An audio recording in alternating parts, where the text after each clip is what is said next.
강의는 이제 제가 쓴 책, 그러니까 2009년에 쓴 책인데, 옛날 책인데, 한 12년 전의 책이네요. 이 책을 가지고 강의를 진행을 하겠습니다. 이 책을 가지고가 아니라 이 책의 내용에 준해서.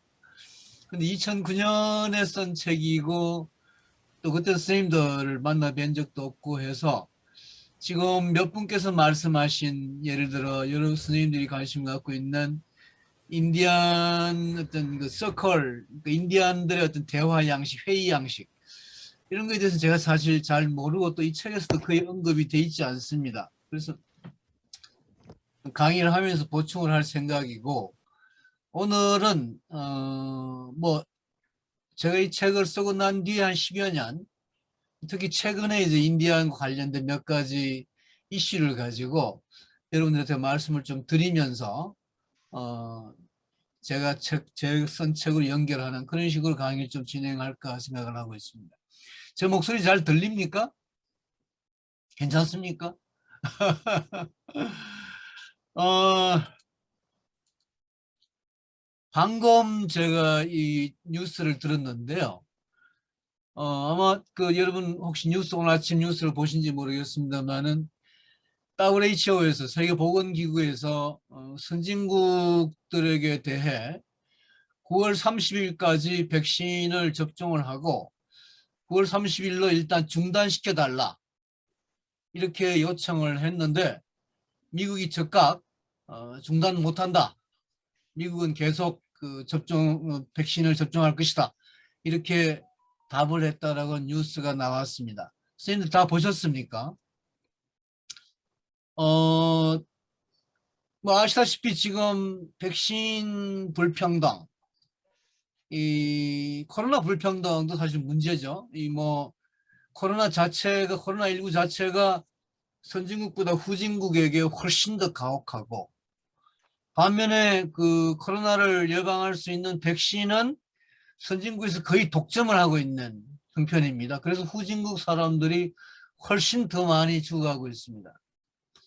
이 말씀을 드리는 이유는 미국 내에서 백인들은 코로나19에 대해서 훨씬 좀 잘 방어가 되고 백신도 충분히 맞고 있는데, 인디안들은 훨씬 그 코로나19에 약하고 백신 접종도 소극적이다. 뭐 이런 그 설명드리기 위해서 끄집어내는 이야기인데, 아무튼 이게 뭐 오늘부터 제가 하는 이야기는 인디안만의 이야기가 아니라 이른바 그 뭐 원주민이라고 할까요? 뭐 선주민이라고 할까요?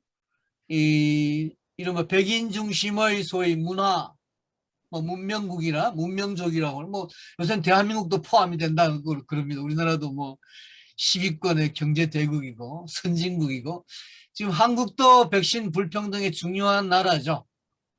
우리는 뭐 지금 정부가 백신을 지금 뭐 수요가 공급이 뭐 제대로 안 된다는 등, 뭐 정부가 무능하다는 등 많은 욕지거리를 하는데, 사실 우리에 비해서 후진국은 훨씬 더 이 백신을 못 맞고 있는 형편이기 때문에 뭐 우리가 어느 정도 불만을 가져야 될지 잘 모르겠습니다. 저도 뭐 백신을 한번 맞긴 맞았습니다만 8월 달에 두 번째 맞는 게 예정이 돼 있는데, 솔직히 오늘 아침 뉴스를 보고 이거 맞아야 되나 안 맞아야 되나 고민을 좀 하고 있습니다. 뭐 제 혼자 안 맞는다고 해서 뭐 제가 맞을 백신이 후진국으로 갈 건 아니겠습니다만, 아무튼 이 백신 문제가 오늘부터 말씀드리는 인디안 문제와 무관하지 않다는 이야기를 하려고 이야기 시작을 했습니다. 뭐, 이 백신 불평등과 관련해서 잠깐 말씀드리면, 미국이 지금 2억 4천만 회분,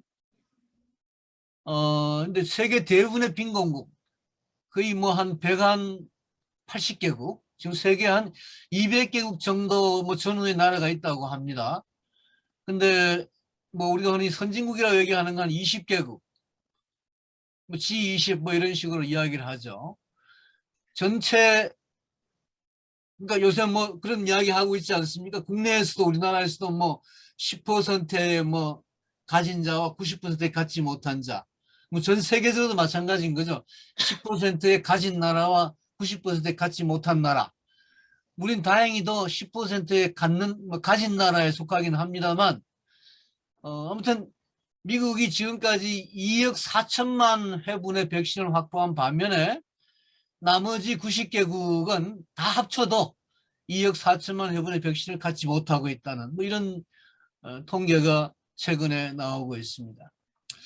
그래서 작년 4월 달에 전 세계 백신 공동 구매 분배, 일종의 백신 공유제 또는 뭐 백신 공동체주의 뭐 이런 이념 하에서 국제 프로젝트가 생겨났습니다. 코백스 퍼실리티라고 해서.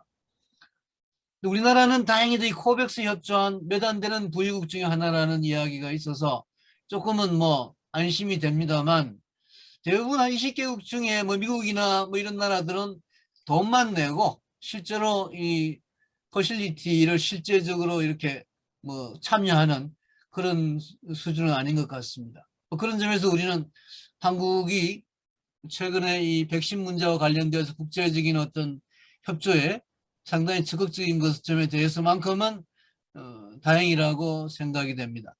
여러분 뭐 현 정부를 좋아하실지 싫어하실지 잘 모르겠습니다만 어쨌든 이 문제만큼은 다행이다. 하여튼 간에 이 선진국들 특히 미국을 중심으로, 미국은 항상 여러분 국제적인 이런 문제에 있어 비협조적인 나라입니다. 미국이 흔히들 뭐 인권 문제 얘기하지만 미국이 국제적인 차원에서 인권 조약을 비준한 것도 거의 몇 개 되지 않고, 우리나라가 최근에 뭐 ILO 조약 비준 때문에 굉장히 이 노동계와 정부가 이 갈등을 빚었는데, 미국은 사실 ILO 조약을 대부분 비준하지 않은 선진국 중에 대표적인 나라입니다. 그러니까 미국은 전통적으로 고립주의, 뭐 간단히 말하면 고립주의라는 건 나만 잘 살면 된다는 이야기죠. 내 혼자 최고로 잘 살면 된다. 미국은 지금까지도 그런 입장을 취하고 있고, 미국이 그런 국제적인 그 차원에서 그런 입장을 취하는 것은 마치 미국이 상징하는 어떤 백인주의 어떤 맹주라고 주장하듯이 국내적인 차원에서도 원주민인 그 인디안을 비롯해서 뭐 흑인 뭐 또는 뭐 유색인종 전체에 대한 차별 인식과도 관련이 된다. 뭐 이렇게 볼 수가 있을 것 같습니다. 뭐 그래도 다행히 작년 2월부터 지금까지 한 130여 개 나라에 한 8천만 회분의 백신이 이 국제 프로젝트에 의해서 공급이 되었습니다. 지금 뭐 가난한 나라들은 돈이 없어서 실제로 뭐 돈 주고 사는 이 자본주의 세계 뭐 백신 시장이기 때문에 돈이 없으면 백신 사지도 못하죠.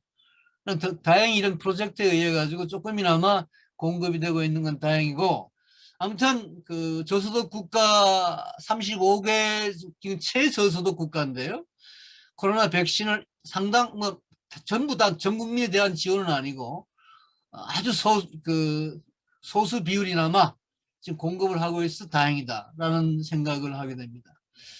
이 코로나19 백신 뭐 이런 문제가 국제 평화, 앞으로 이 세계 질서와도 여러 가지로 관련이 있다는 차원에서 말씀을 드렸습니다. 제가 잘못했습니다. 이걸 잘못 놀려가지고. 자, 인디안의 지금 코로나 백신과 관련해서 이제 말씀을 좀 드리겠습니다. 미국의 이 전염병이 돌기에 시작한 건 1515년 천년부가 전염병 최초인데요. 이때 스페인 정복자가 원주민에게 전염을 시켰다라는 이야기가 있습니다. 사실 이 뭐 스페인이나 포르투갈이나 이런 그 또 뭐 뒤에는 뭐 영국, 프랑스, 미국이 참전하게 됩니다만 이 전 세계 원주민들을 몰살시키는 뭐 몰살이라는 개념은 여러분 뭐 사실 미국도 지금 인디안 원주민이 남아있는 그 인디안 숫자가 한 100만 명 정도 밖에 되지 않습니다. 뭐 몰살 수준이죠. 실제로 그 1492년 콜럼버스가 아메리카 대륙을 발견할 때만 하더라도 여러분 남부 아메리카 대륙은 거의 뭐 이 아시아로 말씀드릴 것 같으면은 중국하고 뭐 인도 뭐 우리는 동남아 이 동아시아를 전체 합친 그 면적만큼 되는 넓이입니다. 아시다시피 그 인구가 뭐 거의 비슷하게 남북 아메리카에도 원주민들이 한 500년 전에 살았다라고 가정을 할 때 지금 만약에 이 사람들이 그대로 살아왔다면 그대로 아무런 그 백인에 의한 그 몰살 체험 없이 그냥 살아왔다면 아마 남아메리카가 북아메리카의 원주민 인구는 뭐 십수억 대 인구가 되었겠죠. 근데 뭐 남아메리카는 다행인지 불행인지 아무튼 이 백인하고 흑인하고 원주민하고가 혼혈이 되어서 지금 뭐 상당수 뭐 남아메리카 주민들을 구성하고 있습니다만 북아메리카의 경우에는 이 미국의 영국의 와스프 순혈주의 정책에 의해서 인디안과 백인들의 어떤 혼혈이라는 건 철두철미 거부되었거든요. 그래서 지금 남아있는 캐나다하고 뭐 미국하고 합쳐서 남아있는 그 인디안 수가 한 100만, 뭐 통계가 조금씩 뭐 서로 다릅니다만은. 그러니까 사실은 500년 동안 십수억 인구가 있어야 그대로 자연적으로 살아왔다면 지금은 한 100만도 안 되는 그 인디언이 살아있다, 뭐 남아있다라는 것은 얼마나 그동안 그 많이 죽었는가. 근데 그 죽은 이유 중에 백인들이 이제 뭐 우리가 흔히 서북에서 보듯이 뭐 보안관 한 명이 또는 뭐 서부 뭐 백인 총잡이 한 명이 뭐 인디안 수백 명을 한순간에 이렇게 몰살시키는 그런 어떤 엄청난 사격수에 의해서 뭐 대학살이 벌어진 탓도 있지만 일부 학자들은 이 전염병 때문이다. 전염병이 더 큰 요인이다. 이렇게 얘기하는 학자들도 있습니다. 여기서 좀 평가가 다릅니다. 이 왜 몰살의 책임을 너희들 자신이 지지 않고 백인 너희들 자신이 지지 않고 전염병에 돌리느냐 이런 식으로 이제 비판하는 견해도 있고 뭐 실제로 몰살된 그 대학살에서 몰살된 숫자보다 전염병에 의해서 뭐 죽어간 숫자가 더 많다라고 하는 뭐 통계도 나와 있고 여러 가지 지금 논쟁이 있습니다만 아무튼 그런 이 몰살 대학살 그러니까 전염병에 의한 학살이 미국 아메리카 대륙에 이제 들어가자마자 이 백인들이 전파시키기 시작한 거죠. 뭐 고의로 전파시킨 건 아니겠죠. 그러나 일단 백인이 가지고 있는 그 유럽에서 전염병이라고 하는 것은 뭐 패스터든 천년두든 그건 뭐 엄청난 오랜 역사를 가지고 있으니까 말이죠. 1796년에 천년두 백신이 등장을 합니다. 근데 1830년대까지 인디안들은 전혀 그 백신과는 그 관계없이 백신 듣지 못했고 하는 그런 상황에 놓여 있었어요. 더 많이 죽었겠죠?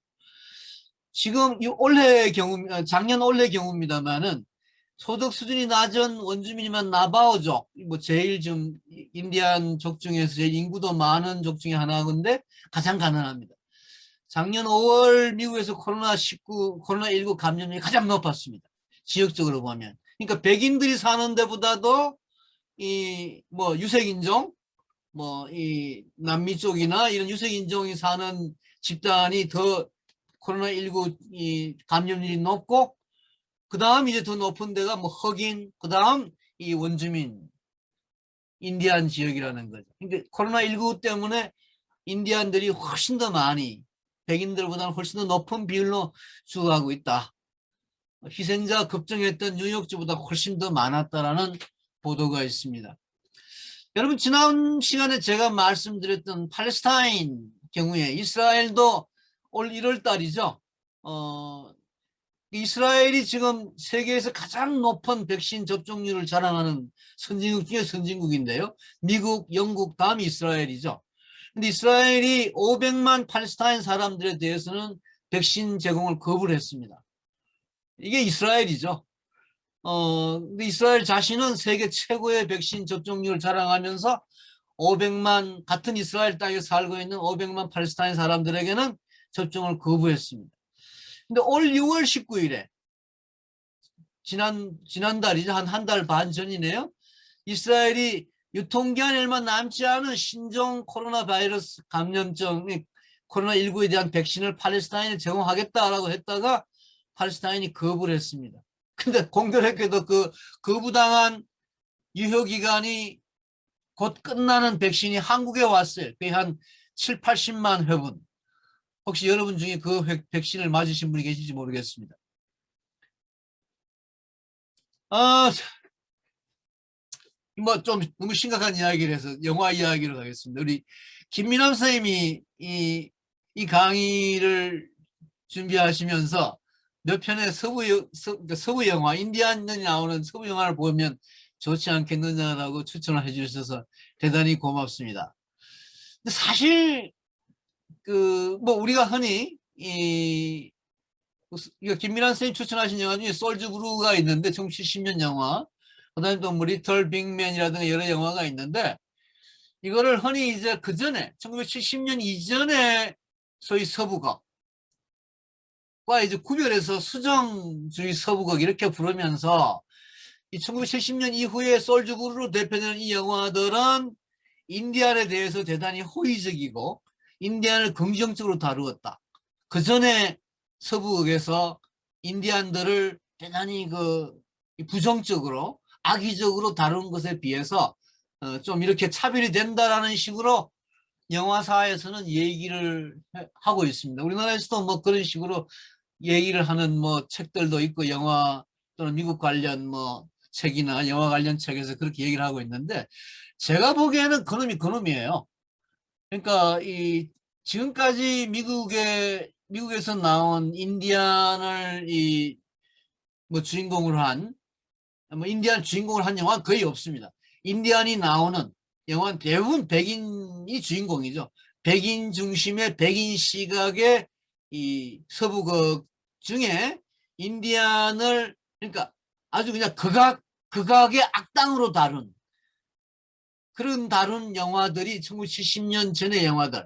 여러분 아시는 존 웨인, 뭐 존 웨인이라든가 뭐 이런 사람들이 주연한 전통 서부극에서는 뭐 인디아는 그야말로 백인 사회를 침략을 해서 백인 뭐 미녀를 뭐 유괴를 하고 뭐 어떻고 저떻고 하는 그런 말도 안 되는 엄청난 악역 악당들로만 나왔죠. 그러다가 이제 1970년 이후에 인디안들을 조금 이제 호의적으로 특히 인디안 학살을 다루는 영화 대표적인 영화가 이제 솔즈 브루인데요. 이런 영화들 좀 나오기 시작했습니다만 문제는 여전히 주인공 시각은 그러니까 말하자면 중심되는 시각은 백인입니다. 인디안이 주인공이 되지 않아요. 인디안 자신들의 어떤 고통이 얘기되는 것이 아니라 착한 백인 이제 70년 이전에는 존 웨인 같은 이런 그 사나이 뭐 마초 백인이 그냥 총으로 그냥 백인 인디안들을 다 몰살시키는 이야기였다면 이 1970년 이후에는 착한 백인들이 나옵니다. 인디안과 좀 이렇게 공감 능력이 있는 뭐 능력이 있다고 해야 되나 아니면 우연히 뭐 그런 걸 그렇게 되었다고 해야 되나 뭐 하여튼 착한 백인들 인디안과 뭐 피가 섞이거나 또는 인디안과 같이 생활하거나 뭐 이런 사람들을 주인공으로 내세워 가지고 아 인디안들이 좀 슬픈 역사를 가지고 있지 인디안들이 좀 학살당하기도 했지 뭐 이런 식으로 이제 만든 영화들이 등장을 하는데 그 대표적인 영화가 솔즈 브루라는 영화입니다. 근데 이 영화를 여러분 뭐 제가 뭐 영화 이야기는 조금 이따 뭐 그 할 생각입니다만 우선 이 영화를 설명하기 전에 좀 그 역사를 이야기할 필요가 있을 것 같아요. 이 사실 인디안하고 백인들이 직접 충돌하게 되는 것은요 19세기 후반에 왔습니다. 그전에는 별로 그렇게 뭐 여러 가지 사건이 있었지만 크게 문제는 되지 않았어요. 19세기 후반에 캘리포니아에서 금광이 발견되면서 이 동부 사람들이 이 서부로 막 몰려오기 시작합니다. 이른바 그걸 우리는 프론티어, 이른바 개척자, 개척정신 뭐 이런 식으로 미화시키는 게 있는데 그러니까 동부에서 서부로 이제 이 백인들이 좀 동부 쪽에 이제 몰려 살다가 서부로 이제 오는 과정에서 이 미국 중부 지역에 주로 이 삶의 틀을 가졌던 인디언들과 충돌할 수밖에 없었던 것이죠. 그래서 이제 충돌이 벌어집니다. 뭐 충돌하자마자 바로 이 인디언들이 거기에 대해서 이의를 제기하고 해서 이 1851년 인디안 대표들하고 미 정부가 조약을 맺어요. 미국의 중부 지역은 인디안 소유를 인정한다라는 조약입니다. 그런데 이게 1950, 이제 제가 잘못됐네. 1858년에 콜로라도의 로키 산맥에 다시 금광이 발견이 되면서 계속 이제 이 금광 내지 뭐 여러 지하 자원이 이 19세기 후반에 계속 그 발견되는 과정에서 10년 뒤에 새로운 조약이 맺어집니다. 이 새로운 조약에서는 인디안 영역이 13분의 1로 축소됩니다. 사실 대부분 이제 미국 중부, 뭐 동부나 서부는 물론이거니와 중부도 백인 땅으로 그런 식으로 이제 이 조약을 체결하는데 굉장히 억압적인 그런 강제적인 분위기가 있었어요. 그리고 난 3년 뒤에 샌드크리크 대학살이라는 이 사건이 이게 바로 솔즈브루 이야기입니다. 솔즈브루에 다루어지는 대학살 사건이 이 조약 1861년 조약 3년 뒤에 벌어지는 조약이죠. 이 샤이언족 이 인디안 중에서 제일 뭐 인디안 부족이 수없이 많습니다. 뭐 수백 개가 되는데 그 중에 사실 이 제일 악명 높은 인디안족 중에 하나가 샤이언이죠. 제일 용감합니다만은 150명이 학살되고 거의 100명은 뭐 안여자였다라는 이 사건을 다룬 이 영화가 솔즈브루입니다. 뭐 백인 착한 백인과 착한 백인 여자 뭐 이 두 사람의 사랑 이야기 속에 이제 이 뭐 학살이 조금 다루어지는데 우리나라에서 여러분들이 볼 수 있는 우리나라 이 솔즈브루라는 영화가 이상하게 제가 기억하기에도 뭐 추석 특선 프로 뭐 설날 특선 프로에도 몇 번이나 제가 본 기억이 있고 지금 뭐 이 DVD도 나왔고 뭐 이렇게 아마 그 옛날 비디오도 있었고 뭐 여러 번 이게 우리에게 친숙하게 상영이 되고 했는데 사실은 그 대부분 이 학살 장면은 삭제가 된 그런 그 솔즈브루였습니다. 지금도 우리가 보는 저기 뭐 최근에 제가 DVD로 솔즈브루 나왔는지 안 나왔는지 뭐 브루레이나 잘 모르겠어요. 근데 그게 원판인지 아닌지 지금 확인을 못했습니다만 옛날 건 대부분 이 학살 장면을 삭제한 그런 것이었다고 할 수가 있습니다.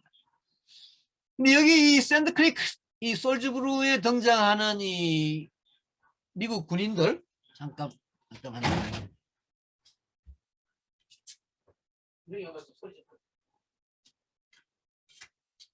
죄송합니다. 이 샌드크리크 대학살에 참여했던 미군들이 대부분 감리교 목사이기도 하고 아주 감리교 쪽에 이 신자들이 많았던가 봐요. 그래서 거의 한 130년이 지난 뒤에 감리교 쪽에서 이제 이 샌드크리크 대학살에 대해서 사과를 했습니다. 이 사과가 계기가 되었다고는 할 수 없지만 그 사건 뒤에 2007년에 유엔이 원주민 인권선언을 채택을 했습니다. 이 선언을 채택할 때에 호주, 뉴질랜드, 캐나다, 미국은 반대를 했습니다. 여러분 이 네 나라는 공교롭게도 우리나라 사람들이 제일 좋아하는 나라인데요. 사실 이 뭐 캐나다, 미국이 아까 말씀드린 인디안 지금 남아있는 인디안이 100만 정도가 밖에 안 된다고 말씀드렸습니다만 호주나 뉴질랜드는요. 원주민을 거의 100%, 뭐 100%나 좀 그러네. 춤추는 사람들 남아있으니까 99%는 몰살시킨 나라입니다. 호주와 뉴질랜드는. 그러니까 호주와 뉴질랜드에는 인디안과 같은 이런 원주민들의 무슨 단체나 운동 같은 게 전혀 존재하지 않아요. 호주나 뉴질랜드를 대한민국 사람들이 왜 그래 좋아하는지 저는 잘 모르겠습니다만은 뭐 자연 풍광도 좋고 뭐 여러 뭐 땅도 넓고 해서 여러 가지 뭐 이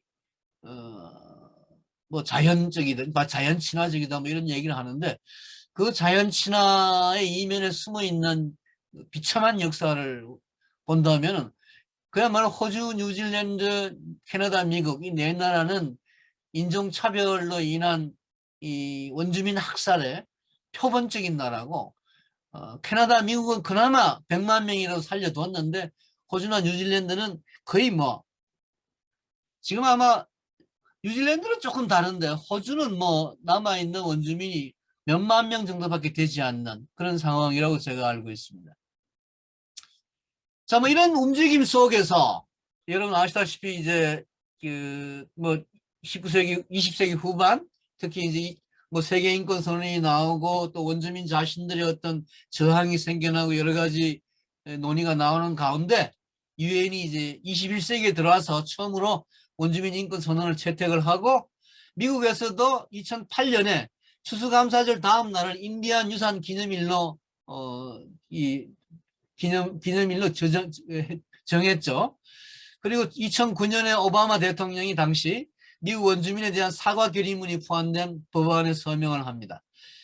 그리고 2014년에 콜로라도주 지사가 이 샌드크리크 사건이 이제 콜로라도주에 발생했거든요.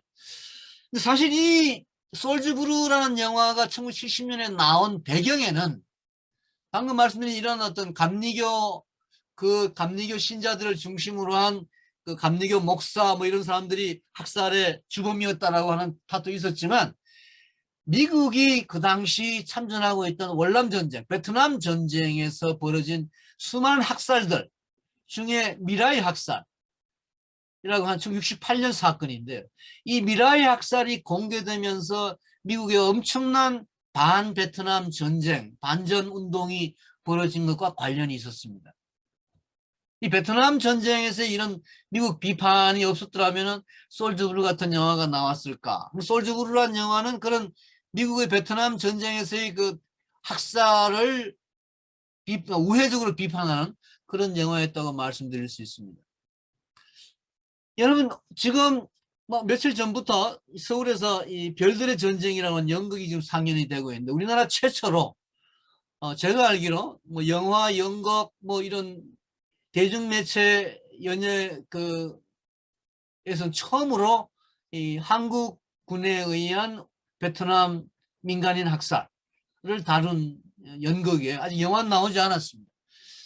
뭐 다행히 아직까지 며칠 지금 되었는데 저는 아직 뭐 코로나19 때문에 보러 가고 싶어도 못 가고 있는데 8월 21일 날 제가 서울을 갈 예정이라서 그때 시간이 될지 안 될지 모르겠습니다만 한국에서는요 2021년 그러니까 올 3월 26일에 이 우리나라 대법원 판결이 하나 나왔습니다. 국가정보원이 보유한 베트남 전쟁 당시 한국군에 의한 민간인 학살, 베트남 민간인 학살 의혹에 관련된 정보를 공개해야 된다라고 하는 판결을 대법원이 내렸어요. 시간이 오래 걸렸습니다. 베트남 민변에서 이걸 소를 제기를 해서 요청을 해서 했는데 그 몇 년 만에 이 판결이 내려졌는데 대한민국 사법 역사상 처음으로 내려진 대법원 판결입니다. 이 베트남 관련해서 이 국가정보원이 이 1968년 이게 중요한 사건 중에 하나가 1968년 베트남 폭리폭락 마을에서 벌어진 민간인 70여 명에 대한 학살에 관련된 이 정보를 요구하라고 했는데 4월 5일 날 올 4월 5일 날 청룡부대 소대장 뭐 김모 3명 그리고 이 사람들이 살고 있는 뭐 서울 뭐 부산 대구 이런 식으로 해서 15글자가 공개가 되었습니다. 공개된 게 그것밖에 없습니다. 그 당시 이 사건에 관련된 청룡부대 소대장 뭐 대충 한 뭐 중이나 소위급이겠죠. 중소위급 3명 그리고 그 사람들이 살고 있는 뭐 도시 이름 15자. 지금 이 손해배상이 진행 중인데요. 손해배상 재판이 지금 진행 중인데 이게 나올지 안 나올지 잘 모르겠습니다. 어떻게 지금 뭐 그러니까 여러분 우리가 흔히 일본에 대해서 여러 가지 비판을 하잖아요. 일본에 대해서 뭐 위안부 문제라든가 여러 가지 비판을 하잖아요. 근데 우리 자신은 이 베트남에서 이런 거의 뭐 한국 지금까지 밝혀진 공개된 것만 하다가 한 80여 건의 학살이 있었고 대충 베트남 사람들이 죽은 그러니까 민간인 중에 한국군에 의해서 학살당한 숫자는 9,000명 정도 거의 10,000명 수준에 이른다고 얘기를 하고 있습니다. 정확하지는 않습니다, 여러분. 정확한 공개가 아직까지 이게 뭐 정확하게 집계된 그 통계는 없습니다. 근데 이 사람들에 대한 어떤 뭐 사과 한 20여 년 전에 김대중 대통령이 아주 우회적으로 뭐 사과인지 아닌지 뭐 그냥 미안하다는 등의 한두 마디 말을 한 것 외에는 우리나라 대통령이나 우리나라 뭐 군인이나 무슨 뭐 우리나라 사람들이 베트남에 가서 사과한 건 없습니다. 제가 알기로는 물론 뭐 개인 민간인은 있겠죠. 저도 가서 뭐 통곡을 한 적도 있고 베트남 사람들을 만나가지고 미안하다는 소리를 몇 번이나 하고 했습니다만은 우리나라 정부가 공식적으로 베트남에 대해서 그 베트남에서 일어났던 그런 뭐 학살만이 아니라 사실 그건 한 3, 40만 명의 한국 군인들이 베트남 전쟁에 참전을 했죠. 뭐 그게 뭐 어떤 성격의 참전이었는가 하는 것도 여러 가지 논의가 있고 뭐 문제가 많습니다만 그게 뭐 정당한 무슨 뭐 참전이었는가 뭐 여러 가지 뭐 오늘 그 얘기는 할 생각이 없습니다만 아무튼 이런 문제와 관련되어서 우리가 좀 생각해 볼 필요가 있지 않나라는 심각한 이야기를 그만하고 솔직으로 한 장면으로 가죠. 여러분 지금 이 여자 배우는 캔디스 버겐이라고 지금은 이제 할머니가 되었습니다만 얼마 전에 이 어디선가 뭐 미국 드라마를 하나 우연히 보게 되었는데 넷플릭스에서인가요? 이 제 제자 하나가 넷플릭스를 이 코로나19 상황에서 심심하면 봐라 이렇게 해서 심어주는 바람에 넷플릭스를 가끔 보는데 그중에 한 번 보니까 무슨 뭐 미국 드라마가 있는데 거기에 캔디스 버건이 나오더라고요. 주연 배우로. 완전히 할머니입니다. 근데 이 솔저브루에 나올 때는 아마 20대였겠죠. 저는 이 캔디스 버건에 대해서 좀 여러분들 아무들 어린 시절에 10대 시절에 무슨 배우들에 대한 환상, 판타지가 있었으리라고 생각이 드는데 저도 캔디스 버건을 참 좋아했습니다. 제가 사랑한 미국 여자였습니다. 웃자고 한 얘기인데 전혀 안 웃어주시네. 너무 심각한 얘기를 하다 보니까 웃으며 강의를 진행했으면 좋겠습니다. 여러분 지금 이 장면은 이 앞에 이 장면부터 보여드리는 게 더 좋겠네요.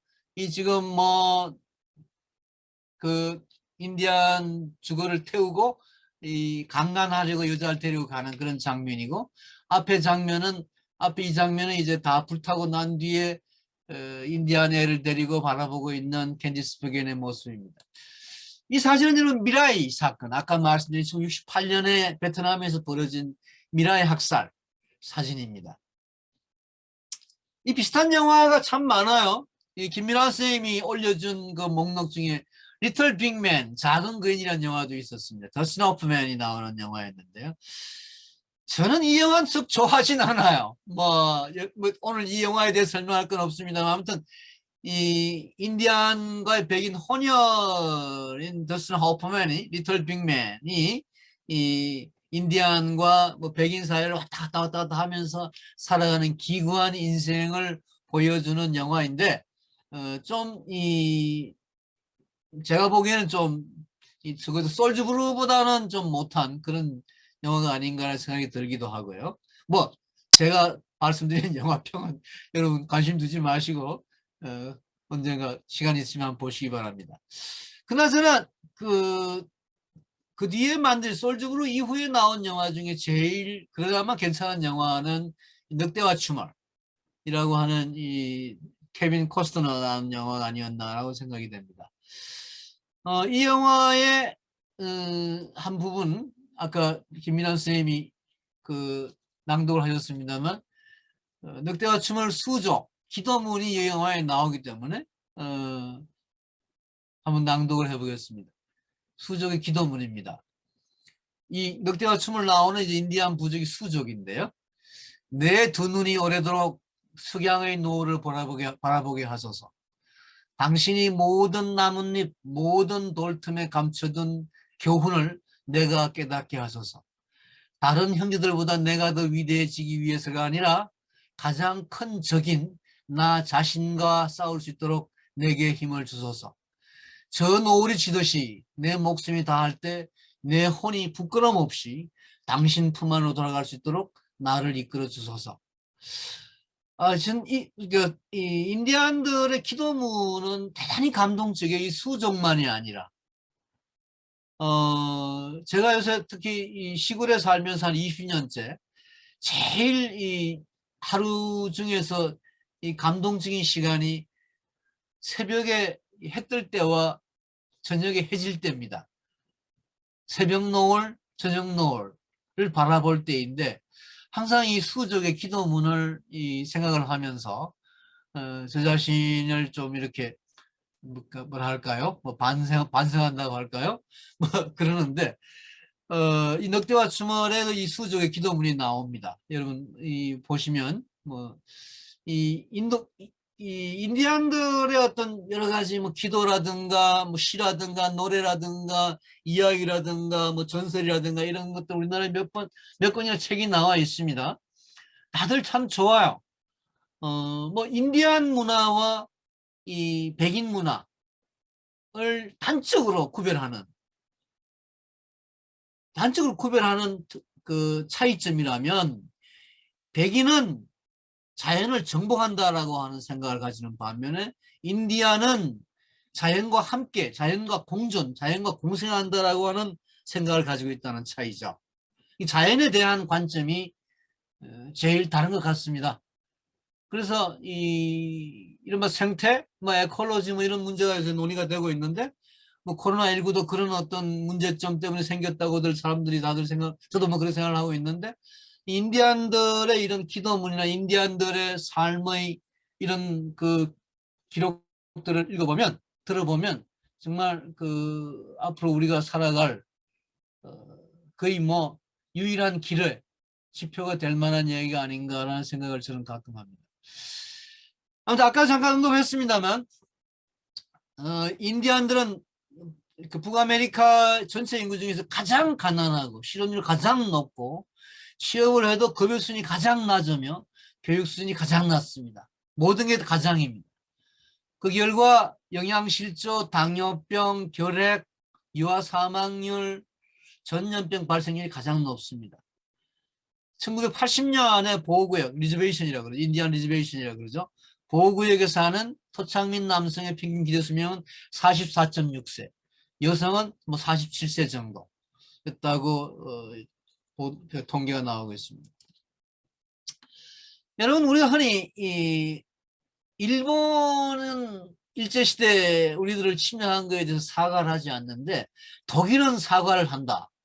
일본과 독일의 차이점이다. 뭐 일본은 야만이고 독일은 뭐 문명국이다. 역시 독일은 달라. 일본은 역시 안 돼. 뭐 이렇게 얘기를 합니다. 왜 독일은 사과를 하는데 일본은 사과 안 하느냐? 이렇게 따지기도 합니다. 그런 제목의 글들이 뭐 신문에 사설이나 칼럼에 번연이 나오고 뭐 그런 걸 흔히 보게 돼요. 여러분도 아마 보신지 모르겠습니다만. 여러분 조금 구별할 필요가 있습니다. 독일은요, 나치가 유대인 600만 명을 학살했다라는 것에 대해서 사과를 합니다. 또는 뭐 폴란드에나 또는 뭐 이 체코슬로바키아나 헝가리나 이런 쪽에 민간인들을 나치가 침략해서 학살한 것에 대한 사과는 합니다. 그러나 여러분 독일이 식민지에 대해서 독일도 여러분 식민지가 많았습니다. 지금 여러분 보고 계신 이 사진이 나미비아의 사진인데요. 독일의 식민지 중에 대표적인 식민지입니다. 일본이 일제가 식민지인 조선에 대해서 사과를 하지 않는 것 이상으로 독일이나 미국이나 영국이나 프랑스나 그 어떤 나라도 식민지에 대해서는 사과를 하지 않습니다, 여러분. 그러니까 우리가 독일은 사과를 하는데 일본은 사과를 안 한다?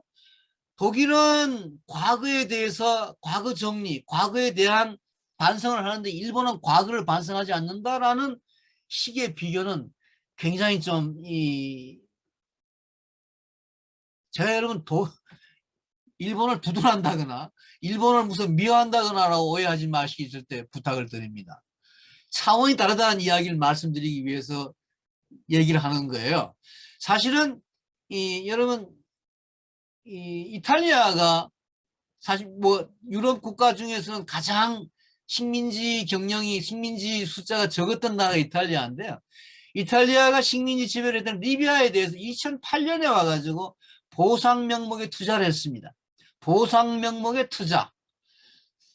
이 1965년에 우리나라의 한일협정이 맺어집니다. 그때 이제 뭐 무슨 무상 뭐 융자니 뭐니 하면서 이제 돈을 받아가지고 그걸로 가지고 뭐 포철을 만들고 뭐 했다 하는 이야기가 우리가 알고 있는 한국 경제 발전에 무슨 뭐 터전이 되었다 뭐 이런 이야기들이 있는데, 그것보다 훨씬 뒤죠.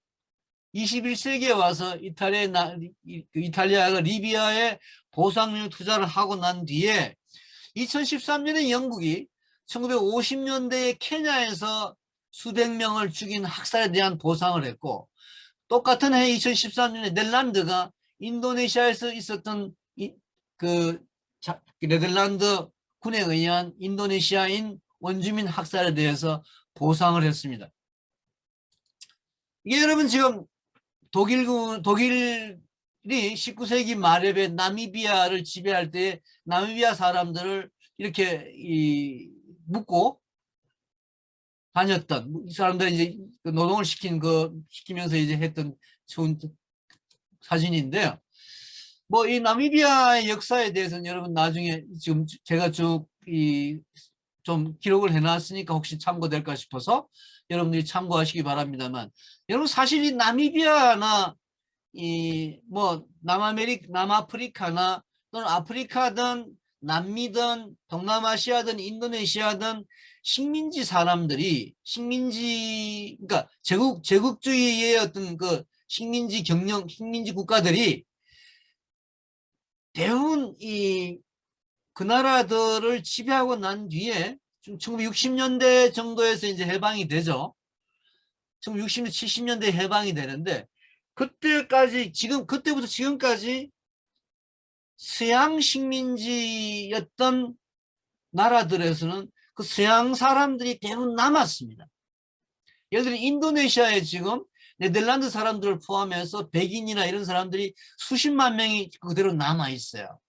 그러니까 우리나라에 일본이 식민 지배를 하고 난 뒤에 한 명도 남지 않고, 물론 우리나라에도 조금 뭐 일본 여자, 한국 남자들하고 결혼한 일본 여자들은 남아서 뭐 경주에 뭐 몇십 명이 살고 있다는 그런 신문을 본 적이 있는데, 그런 식이 아니고 서양의 식민지가 끝나고 난 뒤에도 그 나라들에게 남아프리카 같은 경우는 거의 뭐 백인들이 지배를 했죠. 식민지가 끝나고 난 뒤에도 백인들이 지배를 하거나 또는 뭐 백인들이 지배를 하지 못하고 원주민들이 통치권을 갖는다 하더라도 백인들이 여전히 같이 사는 나라가 많습니다. 그러니까 이런 식의 보상이라는 게 어느 정도 합리적인 차원에서 그 나라에 남아있는 자국민을 보호하기 위해서 이런 정책이 취해졌다고 말씀드릴 수가 있습니다. 지금 뭐 현재 예를 들어 독일계 나미비아인데, 독일 사람들 중에는 나미비아의 농지 70%를 그대로 보유하고 있고, 아직까지도 2021년 4월 2일 BBC 보도입니다. 그러니까 나미비아에 살고 독일 사람이 소유한 경지는 거의 1000평방킬로미터, 그러니까 약 3억 평. 우리나라 3억 평도 뭐 거의 여의도 같은 경우에 뭐 한 100배 이상 되지 않을까요? 뭐 지금 숫자 개념이 떠오르지 않습니다만, 뭐 그런 식으로 남아있기 때문에 나미비아에 대한 그런 보상이 주어졌다. 뭐 그런 원주민 이야기가 있다는 걸 여러분들 사정이 있다는 걸 말씀을 드리고 싶었고, 특히 이제 올해 6월 26일 날 제가 이 강의를 준비하면서 봤던 뉴스 중에 카톨릭 교회 기숙학교, 캐나다에 있었던 일입니다.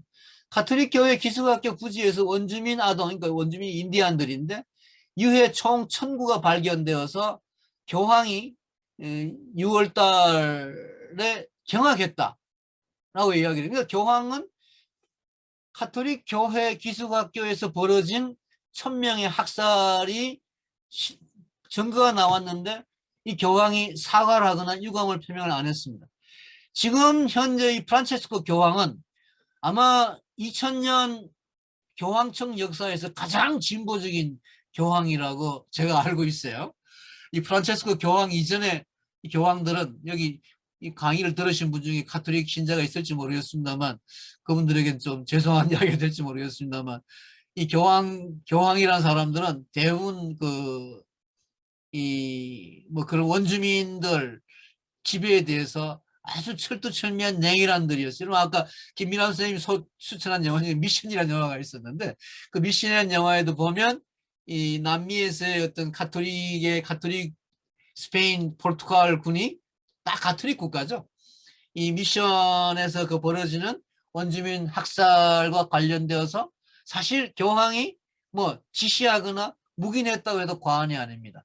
실제로 이 콜럼버스 이래로 지금까지 이 원주민에 대해서 벌어진 수많은 학살, 수십만 명이 뭐예요? 거의 뭐 수억 명의 학살에 대해서 교황이 한 번도 사과를 하거나 유감을 표명한 적이 없어요. 아마 그 전통을 그래도 뭐 여러 가지로 진보적이라고 소문이 나 있는 이 프란체스코 현 교황도 뭐 그 전통에서 벗어날 수가 없는지 이 엄청난 사건이 발견이 되었는데도 불구하고 교황은 아무런 그 사과를 안 했습니다. 그러니까 여러분 지금 여기 사진이 나와 있는데요. 뭐 번듯한 건물이죠. 뭐 우리나라 성당 비슷한 건물들이네요. 여기 지금 여러분 제가 거의 한 15만 명 정도의 인디안 아이들을 강제로 데리고 가서 뭐 완전히 백인 모양으로 머리를 깎이고 뭘 하고 이 집단 뭐 조그마한 방에 뭐 거의 뭐 한 10명 정도를 재우는 그런 군대 막사 같은 그런 시설에다가 강제로 재우고 밤에는 신부 수녀들이 뭐 순차적으로 성추행을 한 뭐 그런 이야기들이 지금 이 원주민 기숙학교 캐나다만이 아니라 미국은 더 많았습니다. 이 19세기 후반에 아까 말씀드린 이 금광이 발견되면서 인디안과의 충돌이 생기자마자 이 인디안 아이들을 완전히 백인으로 교육을 시켜서 더 이상 이 백인들에게 저항을 못하도록 만들어야 된다라고 하는 미 정부 당국의 교육정책, 인디안 교육정책에 의해서 뭐 그야말로 동화 정책이죠. 영어를 가르치고 성경을 가르치고 서양식으로 예의를 가르치고 서양식 사고방식을 주입을 시켜서 인디안의 저항을 완전히 막게 한다라는 취지로 이 가톨릭 기숙학교를 만들어내고 주로 가톨릭이나 뭐 가톨릭만이 아니라 신교들도 이런 기숙학교를 많이 설치를 하게 됩니다. 11시가 넘었네요. 10시 50분에 마쳐야 되는데 잠깐 조금 요 얘기만 마치고 조금 한 10분 쉬도록 하겠습니다. 죄송합니다. 그래서 이 15만 명이 그렇게 희생당한 그리고 대부분 죽었어요.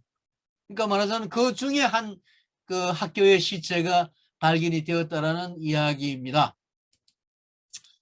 요 얘기까지 하고 그 다음 이야기는 10분 쉬었다. 제가 죄송합니다. 시간을 잘 맞추지 못해서 11시 한 10분쯤 12분쯤 다시 시작을 할까요?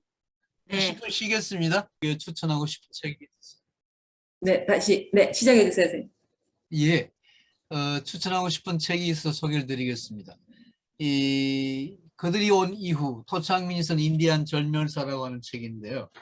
이게 아마 제가 쓴 책이 나오고 난 뒤에 나온 책일 것 같아요. 사실 제가 쓴 책은 뭐 거의 뭐 인디안에 대해서 그동안 뭐 좀 환상적이라는 표현이 좀 그러네요. 뭐 인디안들의 어떤 그 자연사랑, 인디안들의 어떤 그런 그 자연 친화적인 삶, 이야기, 뭐 이런 거에 대한 이야기, 뭐 그것들이 많았죠. 뭐 유시아 선생 같은 뭐 이런 분들을 통해서요. 근데 제가 쓴 책이 사실은 이 인디안을 좀 사회과학적인 차원에서 본 책이라고 제가 알기로는 제가 쓴 책이 최초의 책이라고 알고 있습니다. 그 뒤에 여러 가지 책들이 나온 그 중에 한 권이 이제 그들이 온 이후라고 하는 인디안 절멸사에 대한 책이 이 책이 소개드리는 이유는 인디안이 쓴 책이에요. 이 책은요. 그러니까 워드 처칠이라는 사람이 그러니까 최근에 와서 이제 인디안들 중에 교육을 받은 사람들도 많이 나타나고 이 사람들이 이제 대학에 자리를 잡기도 하고 뭐 여러 언론계나 예술계들이 진출을 하게 된 것이 최근의 현상입니다. 그중에 그 대학에 자리 잡은 학자가 이제 워드 처칠이라는 사람이었는데 이 사람이 쓴 책이 이 책이에요. 이 사람은 뭐 교수를 한 몇 년 하다가 주로 이 책도 그 중에 한 권인데 이런 인디안 역사에 대한 책을 쓰다가 그러니까 지난 9.11 사건, 9.11 사건이 터지면서 뭐 미국 사람들이 뭐 9.11 뭐 한국에서도 그렇잖아요. 뭐 아랍 사람들이 뭐 뉴욕의 쌍둥이 빌딩 비행기로 폭파시킨 거에 대해서 한국 사람들도 대단히 막 화를 내고 유감을 표시를 했는데 이 사람은 워드 처칠이라는 사람은 이 9.11 사건이 터지고 난 뒤에 터질 게 터졌다. 뭐 잘 터졌다는 이야기는 아니지만 올게 왔다. 라는 식의 글을 써서 대학에서 쫓겨났습니다.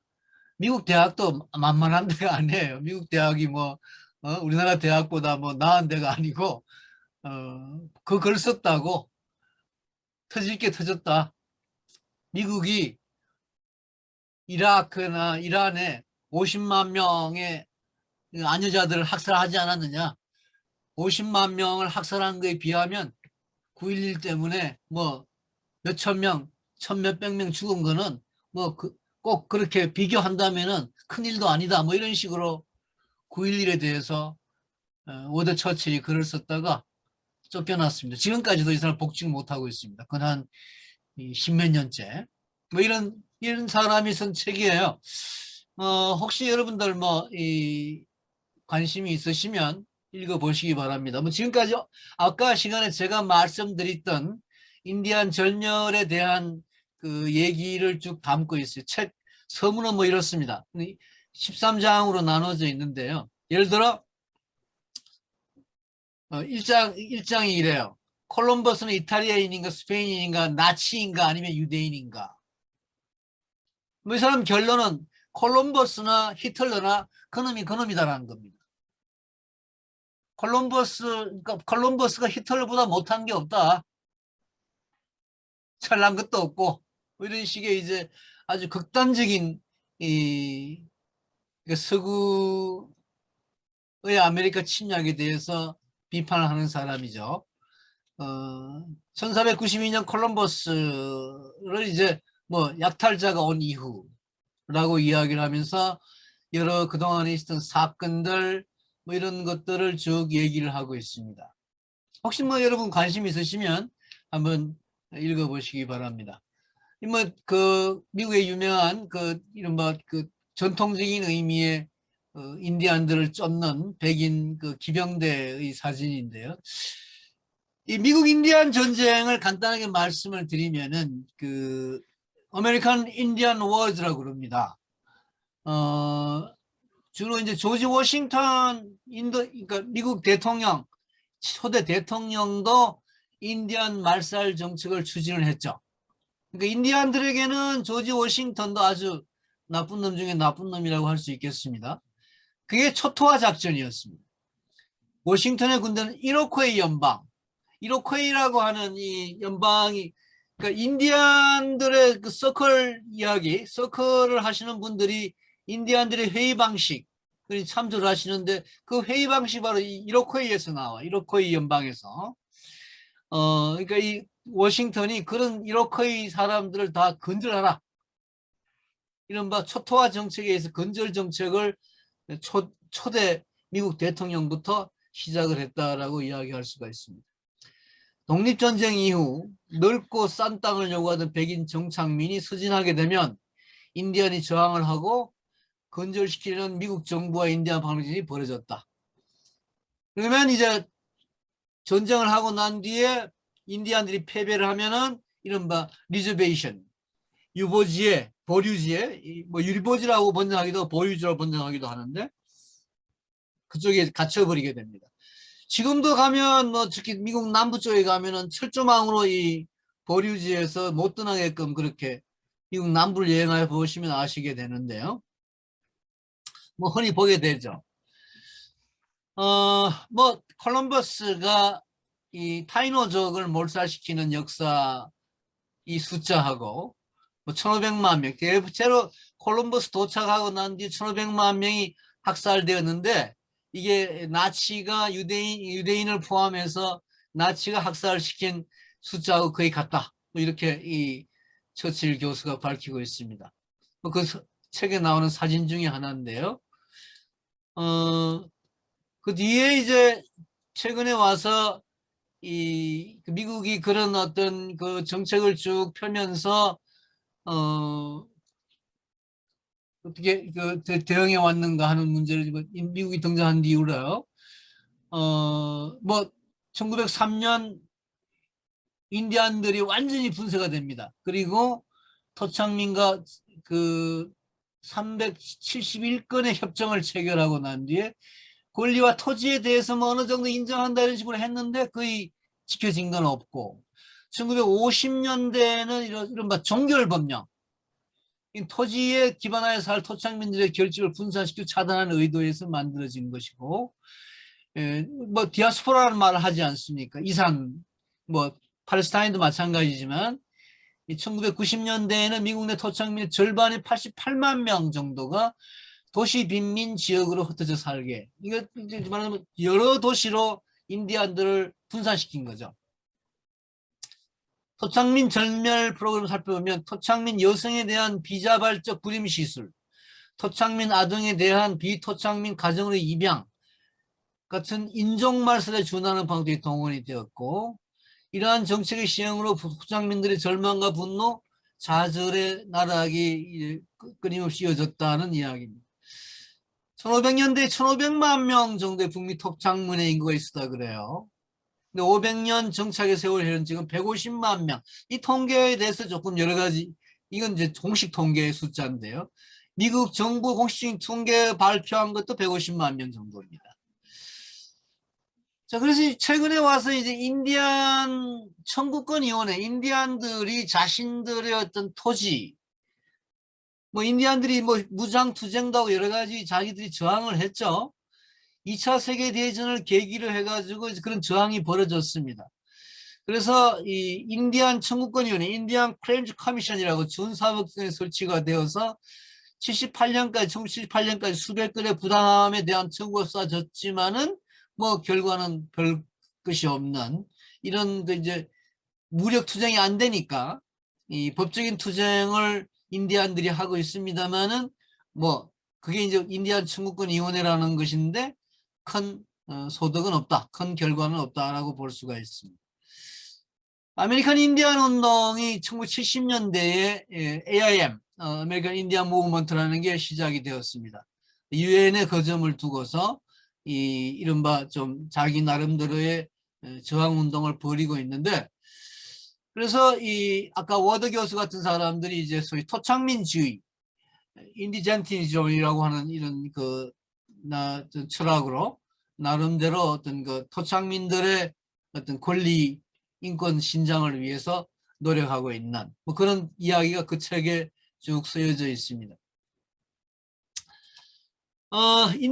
인디안하고 조금 다른 이야기입니다. 원주민과 관련돼서 또 하나 여러분들에게 소개하고 싶은 이야기는 이 하와이 사람들입니다. 이 하와이 풍경인데요. 하와이죠. 우리나라 옛날에 이 이발소에 이런 그림들이 많이 붙어 있었는데 혹시 기억나실지 모르겠습니다. 미장원은 붙어 있었던가요? 지금 하와이죠. 화려합니다. 이 하와이에 최근에 이제 이 독립운동이 생겨나고 있습니다. 하와이가 1778년에 제임스 쿡이라고 하는 이 사람이 상륙을 하면서 전염병으로 100만 명이었던 원주민이 4만 명 이하로 줄어들었습니다. 이 백인 이방인을 이제 하올레라고 하는데 이 백인 이방인들이 이제 기독교를 전파하고 하와이 왕을 압박을 해서 대규모 사탕수수 농장을 건설하게 했습니다. 뭐 하와이 왕국의 이제 쭉 역사가 있었는데 아무튼 이 여왕이 있었습니다만 1898년에 미국에 합병됐습니다. 사실 하와이가 미국 땅이 된 게 한 100년밖에 되지 않아요. 근데 지금 하와이 원주민은 전체 인구의 한 20%밖에 되지 않고 역시 2등 국민으로 타락을 했습니다. 뭐 관광지, 미국의 관광지가 되어버렸죠. 이 원주민들은 이렇게 이야기를 합니다. 관광객 그만 왔으면 좋겠다. 관객을 원하지도 필요하지도 않는다. 자결권을 요구하는 우리의 목소리에 귀를 기울여 달라. 뭐 거의 아직 뭐 이 하와이 원주민들의 어떤 그 독립운동이라고 하는 것은 뭐 거의 뭐 그 큰 뭐 소리가 별로 들리지 않는 그런 정도의 수준이고, 하와이 원주민들이 여전히 이런 관광 사업에 종사하고 있고, 일부 소수 원주민들이 양키 고홈이라고 하는 구호를 외치고 있는 정도입니다. 제 책 이야기를 조금 하고 다음 시간부터 본격적으로 이야기를 하도록 하겠습니다. 이 뭐 인디안 아나키 민주주의, 그러니까 인디안 사회가 뭐 아나키 사회였다라는 게 이제 제 생각이고, 그런 그 인디안 아나키 사회에서의 어떤 민주주의라는 거. 그러니까 지금 우리가 말하는 그 의회 민주주의 또는 뭐 대의민주주의, 선거민주주의가 아니라 보다 직접적으로 주민들이 참여하는 직접적인 어떤 그 회의민주주의라고 할까요? 수기민주주의라고 할까요? 이런 어떤 절차, 형식을 갖춘 가운데 특히 개인의 어떤 자유나 그 주민들의 어떤 자치나 자연과의 어떤 조화를 어, 강조했던, 뭐 그런 의미에서 인디안에게 배우는 자유자치 자연의 정치라는 말을 이제 부제로 달았습니다. 조금 그 소개를 하면 1장에서 왜 인디안 아나키 민주주의인가, 2장에서 인디안 아나키 민주주의 이 내용, 그다음 3장에서 콜럼버스 라스카사스, 이 라스카사스라는 사람이 이제 이 콜럼버스가 아메리카 대륙 항해를 할 때 따라갔던 신부예요. 라스카사스 신부가. 처음에는 이제 콜럼버스하고 같이 이제 행동을 했죠. 근데 두 번, 세 번 콜럼버스가 한 번만에 뭐 가는 것이 아니라 몇 번이나 갑니다. 한 서너 번 가죠. 그 가운데서 처음에는 이 콜럼버스를 수행하는 이 이른바 종군 신부 비슷하게, 종군 신부는 아니죠. 전쟁은 마찬가지긴 했습니다만 수행 신부였는데, 수행 신부로서 콜럼버스 항해록을 기록하는 역할도 하기도 합니다. 거의 뭐 콜럼버스 비서처럼. 그런데 콜럼버스 두 번째, 세 번째 항해 이후에는 이제 이 콜럼버스하고 대립을 합니다. 콜럼버스가 이 원주민들을 학살하고 학대하는 걸 보고서 이거는 가톨릭이 말하는 하나님의 길은 아니다. 콜럼버스는 그야말로 아주 악랄한 침략자에 불과하다라는 식으로 콜럼버스와 그 콜럼버스 수하들의 어떤 만행을 고발하는 이런 책도 쓰고, 또 인디안들의 어떤 그런 역사에 대한 새로운 그 관점에서 그러니까 이 두 사람이 사실은 이 1492년 15세기 지리상의 발견에 가장 중요한 사람들인데, 이렇게 라스카사스라는 사람은 이제 그 원주민들의 공동체를 세우고 보호하고 콜럼버스로부터 이 방어하는 이런, 그러자면 원주민들의 새로운 공동체를 만들어내려고 하는 노력을 했던 사람이에요. 사실은 저는 콜럼버스와 라스카사스를 같이 보는 거죠. 이 콜럼버스가 아니고 라스카사스 같은 사람들이 지난 500년 동안 남북미에 있었더라면은 그런 학살은 안 일어났겠죠. 근데 라스카사스라는 사람은 뭐 그 15세기, 16세기에도 스페인에서는 완전히 매국노로 찍혔고, 최근까지도 이 사람은 거의 뭐 존재가 없었던, 알려지지 않았던 사람입니다. 최근에 와서 이 인디안들의 어떤 원주민 독립운동이라든가 인디안들의 어떤 인권이라든가 이런 것이 강조가 되면서 이제 라스카사스라는 사람이 부각이 된 거예요. 뭐 사실 라스카사스도 백인이기 때문에 뭐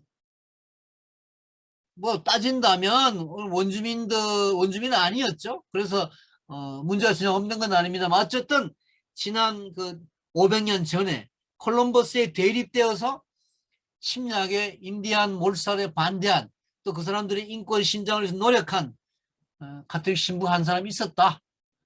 뭐 여러분 아마 영화 미션을 보신 분들은 그 미션에 나오는 신부를 상상하시면 되겠어요.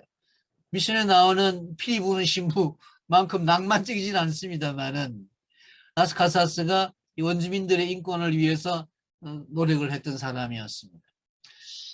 인디안 아나키 민주주의와 근대 민주주의, 특히 이 미국 민주주의, 그러니까 근대 민주주의에 영향을 미치는 것은요. 이제 1492년에 콜럼버스가 아메리카 대륙을 뭐 발견했다고 하지만 실제는 막 침략이죠. 그게 이제 유럽에 알려지면서 유럽 사람들이 이런 세상이 있구나 라는 걸 알게 된 거죠. 그래서 많은 사람들이 충격을 받아요. 많은 사람들이. 거기서 르네상스에 대한 르네상스의 어떤 기운이 생겨나. 르네상스가 무슨 뭐 그리스 로마 문명으로부터 뭐 왔다 이렇게 얘기를 하는데 그것만은 아니에요. 물론 그런 점도 없잖아 있지만 인디안을 비롯한 비서구 사회에 대한 어떤 충격. 그런 사람들이 살아가는 어떤 영위하는 어떤 그런 생활 태도 또는 뭐 정치 구조, 사회 구조 이런 것들이 충격을 준 거죠. 그래서 뭐 토마스 모어의 유토피아라든가 이런 서구의 유럽의 근대민주주의라는 것이 인디안들로부터의 문화 충격에서 나왔다라고 하는 측면도 무시할 수가 없어요. 특히 몽테뉴가 팡세가 아니라 에세이를 쓰면서 개인의 자각이라고 하는 것을 이제 근대인의 특징으로서 개인의 자각이라고 하는 것을 이야기하는 것도 역시 인디안 사회에서의 어떤 그런 문화 충격으로부터 시작된 것이다라고 보통 얘기를 하는 측면이 없잖아 있죠. 근데 5장에 오게 되면 특히 이제 미국 헌법 아까 그 이성우 선생님이 잠깐 말씀하셨습니다만은 미국 민주주의를 형성하는 데에 인디안 헌법이 특히 연방주의, 미국의 연방주의, 미국의 뭐 대통령 중심제보다도 미국의 연방주의 체제. 그러니까 연방주의라는 게 사실은 자치체제예요. 지역마다 자치를 하면서 그 자치체가 느슨한 연대로서의 연방을 형성하는. 이게 이제 미국 민주주의, 미국 헌법의 기본적인 정치 체제인데 거기에도 이로코이족의 그런 이 회의 시스템이나 또는 공동체 이 공존, 공생 체제 이런 것이 상당한 영향을 미쳤다. 미국 헌법에 영향을 줬다. 이렇게 볼 수가 있고 이게 5장의 이야기, 6장에서는 자, 그런 어떤 인디안들의 어떤 아나키 민주주의 체제가 지금 우리의 어떤 민주주의 문제의 위기 상황을 어떻게 극복하는 데 도움이 될 수가 있느냐. 저는 보다 직접적인 시민의 주체적인 참여를 의회 민주주의 체제가 받아들여야 된다고 생각을 하고 그 힌트를 인디안 아나키 민주주의에서 얻을 수 있지 않겠는가 뭐 이렇게 생각을 해서 이 책을 썼습니다. 뭐 제가 쓴 책의 내용에 대해서 어디 알라딘에 무슨 소개가 있길래 요약한 뭐 내용이라서 뭐 언급 좀 따왔습니다만은 읽어보면 우리가 근대의 시작을 말 지리상의 발견, 르네상스 종교의 끝으로 이야기할 것은 바로 인디안 아나키 민주주의 발견이다. 이 여러분 세상에서 저만 하는 이야기니까 무시해도 좋습니다. 아무도 안 웃어주시네. 물론 발견이라는 건 잘못된 말이다. 서양인에 의해 발견되었을 뿐이다. 인디안 사회의 아나키 민주주의는 인류 최초의 민주주의였다. 16세기 지리상의 발견과 마찬가지로 인디안 아나키 민주주의가 서양에 의해 발견됨에 따라 근대가 싹트기 시작한다. 내가 말하는 인디안 아나키 민주주의란 국가와 지배자, 시장과 착취, 개혁과 차별에 대항하는 인디안 민주주의를 말한다. 그것은 인간의 자유와 사회의 자치, 그리고 자연과의 조화를 근간으로 한다. 인디안 아나키 민주주의가 서양에 발견되고 1770년 미국 독립과 1791 미국 헌법, 1789년 프랑스 혁명과 현대까지 이어지는 민주주의와 사회주의, 페미니즘과 에콜로지 사상에 영향을 주었다는 것은 그동안 우리가 알고 있던 상식을 재점검하게 한다. 서양이 인디안에게서 민주주의를 배웠건만 오히려 우리는 민주주의가 서양 전통에 의한 것을 생각한다. 그리고 인디안의 문화를 야만과 신비로 치부한다. 그러나 인디안은 현실의 삶을 국가나 권력 없이 자립과 자족에 근거한 자유자치 자연에 따라 치열하게 영위한 민족들이다.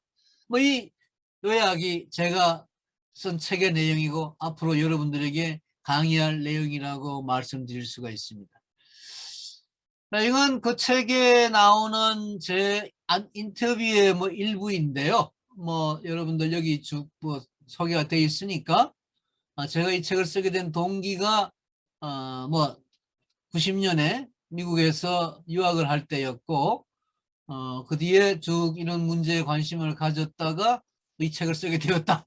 뭐 이런 얘기니까 나와 있는 내용을 나중에 혹시 관심 있으시면